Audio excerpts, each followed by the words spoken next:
Hey guys, quick QI video for you. So obviously the purpose of our QI settlement is to build up a development as fast as possible, get it to the point where it generates as many actions as possible, and then capitalize on those actions for the tail end of the season to get as many rewards as we can from doing nodes. So that's the goal of QI, right? And there's some other guides out there that walk you through the initial development. Some of the guides out there take way too long on the developing part of the settlement. So by the time you actually get the settlement built up enough to delete stuff and replace it with cultural buildings for the purpose of generating actions, by the time you reach that point, the season's basically over. So you don't really get to capitalize on the benefit of those improvements. So the system that I've designed, we're on difficulty 7, like I said, and I'm basically into the end game already, which is cool. So that means I have 5 days of basically pure actions. Like everything else in Forge of Empires, there's always the diamond option to accelerate your progress, either by rushing the production and construction of buildings in the settlement, or by using your shards to buy extra actions. There's always a way to spend money on the game, but the system that I've designed is completely free, literally 100% free. You don't need to spend a single diamond, and will make you very competitive in QI. So let's check out the couple things here.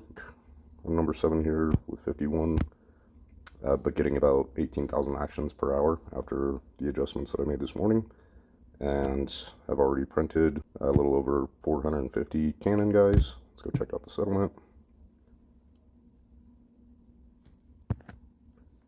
I have a couple production buildings left, but you can see the footprint of it there. Mostly cultural buildings. I've got 3 decorations in here for some attack power.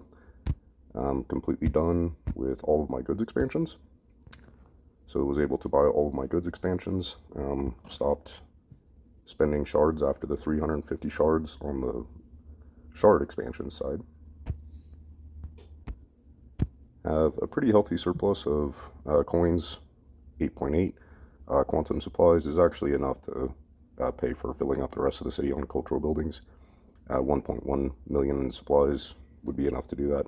It's the alloy that I'm waiting on, so like I said, I'm going to leave those handful of bakers for a couple more collections and just stock up on that. But 7.1 and my settlement is basically done, generating a bunch of actions, and therefore getting a bunch of cool stuff from doing the nodes. So this is a little sneak peek of the progress that you can make on my also haven't bought actions, by the way. So this is a little sneak peek of the progress that you can make using my system, and I'll upload that video and put the link in the description in this one. So I hope you guys check it out, and I'll talk to you later. Bye.